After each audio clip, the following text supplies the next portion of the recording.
ये आसमान में भारतीय एयरफोर्स के जवानों की गूंज है, जिनकी जाबाजी से आसमान भी गूंज रहा है।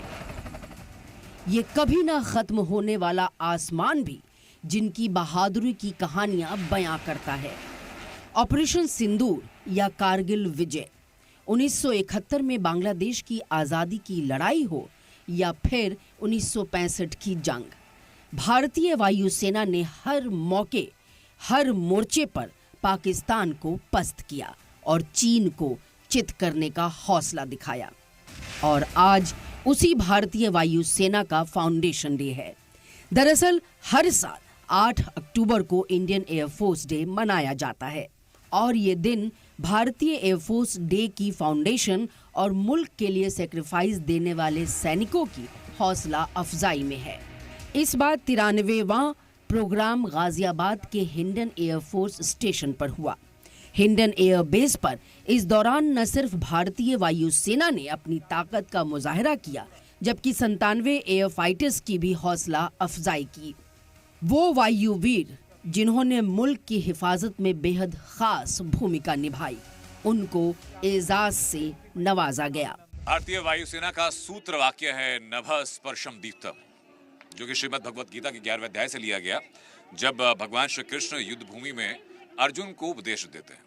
उसी ध्येय वाक्य के साथ अपने पराक्रम को आगे दिखाते हैं भारतीय वायुसेना, और उसी का एक अदम्य साहस से भरा हुआ मजबूत सिपाही मेरे पीछे आप देख रहे हैं, सुखोई MKI-30, एक शानदार एयरक्राफ्ट। और ऑपरेशन सिंदूर में दारोमदार इनके पास था कि जब आकाश पूरा सर्विलांस कर रहा था तो उसी दौरान उसकी सुरक्षा का जिम्मा संभाला था सुखोई M30 की आई ने।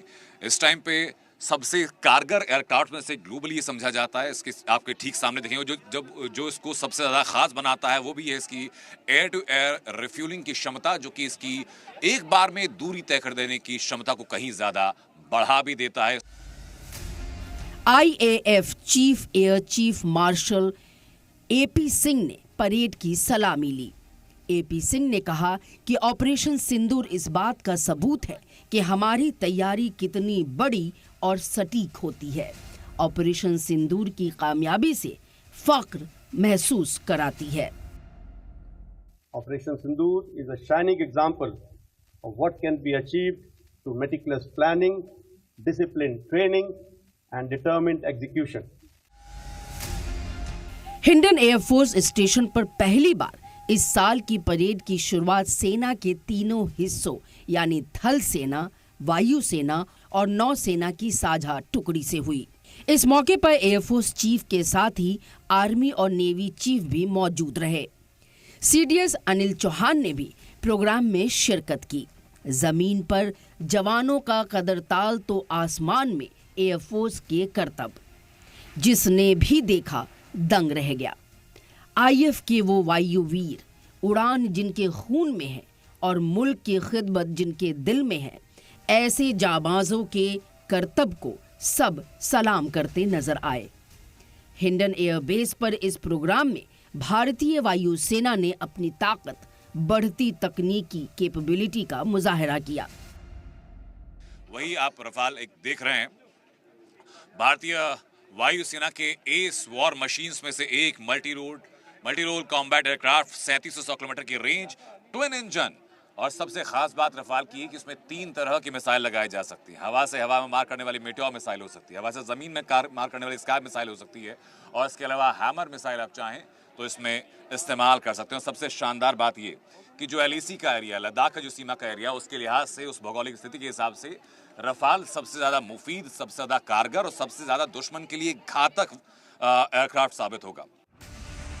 इस बार फाइटर जेट के साथ ही कॉम्बैट हेलीकॉप्टर और ट्रांसपोर्ट एयरक्राफ्ट को भी दुनिया के सामने पेश किया गया। 3 साल बाद हिंडन में हो रहे इस प्रोग्राम में ट्रेडिशन, टेक्नोलॉजिकल कैपेबिलिटी और फ्यूचर की प्लानिंग का बेजोड़ संगम देखने को मिला।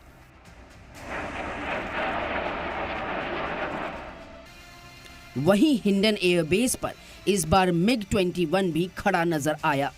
करीब 6 दहाई की खिदमत के बाद MiG-21 पिछले ही दिनों वायुसेना से रिटायर हुआ। जंग के मैदान से लेकर राहत बचाव मुहिम तक भारतीय वायुसेना ने हर मौके पर खुद की हिम्मत और ताकत दिखाई।